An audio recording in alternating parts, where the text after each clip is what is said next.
It was in front of this laundromat last month where one young girl's night was turned into a nightmare after police say she was approached by a 25-year-old male, punched in the face, and then robbed. After scouting the surrounding areas and the front door, the two men decided to go in through this alleyway to climb in through the windows right above me. I left this sink running, so it's been going for about 45 minutes now, and the water is just as cold, if not colder, from when I first turned it on. Fortunately for the rest of us, Sony did release the film online for sites like Google Play and YouTube, so you could watch it at home and save the trip to the local theater. The doors have finally opened. Now, it may still be Thanksgiving Day, but that didn't seem to stop these early shoppers from coming in to beat the Black Friday rush. When they went to the Parks Department for help, they were recommended to come to this rink on Fort Hamilton Parkway. The only problem is they have just as much access to it as I do. Two young Bronxites recovering now after being pulled out of the cold waters of Concrete Plant Park Thursday evening. News 12 The Bronx reporter Enzo Domingo at the firehouse of Ladder Company 54, the first fire company to respond to this chilly emergency. That's right, Maggie. It was two firefighters from this ladder company that jumped into that frozen water at Concrete Plant Park to pull a young boy and young girl back out to safety. Now, one of those firefighters was being treated at Jacoby Medical Center for exposure to that icy water, but the second firefighter was actually able to speak to us tonight. Chris Harkinish is all dried up now, but earlier Thursday afternoon, it was quick thinking and bravery that prompted him and fellow firefighter Kevin Hillman to plunge almost their entire bodies into a frozen lake in the Soundview section of the Bronx.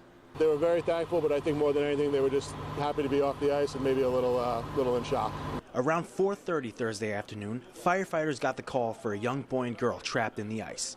Officials tell us the girl did fall into the water, but was able to pull herself back up, while the boy was left stranded, and that's when firefighters donned exposure suits and climbed across the ice on top of a ladder.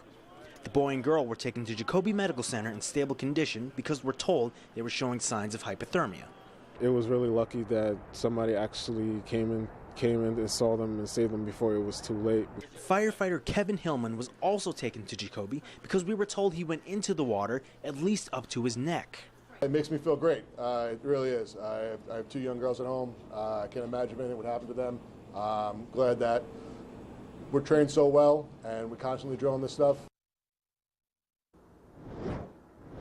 You know, it makes you realize that a lot of the reason why these men and women are called New York's bravest is because of incidents like these.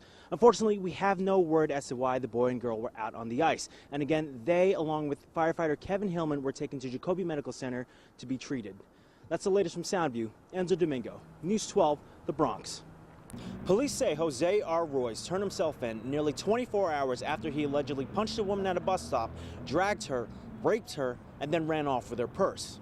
The 51-year-old victim was taken to Jacoby Medical Center in stable condition. Residents around the area were shocked to hear about the incident, describing the area around Boston Road and Pelham Parkway to be generally quiet. Many did point out that its relatively isolated nature, being close to the highways and wooded areas, make it susceptible to crimes. Now, that same wooded area also serves as a park, which many people frequent each day. It seems safe. It doesn't seem like anything happens around here because I'm here often. There's the Bronx Zoo right there. Kids are always around here. So it's like an area where everyone is.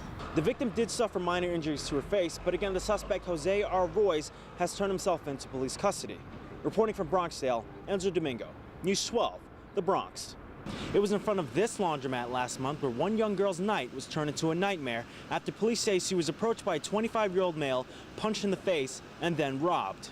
Police have released a photo of the suspect taken before the incident. They describe him as a black male about 200 pounds, standing 5 feet 10 inches tall.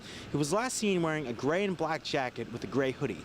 Now, he got away with the girl's phone and her backpack containing some of her personal items. Now, the 11-year-old victim refused medical treatment on the scene, and no other injuries were reported apart from the trauma to her face. Police are currently investigating the incident and are asking for the public's help in finding the suspect in this heinous crime.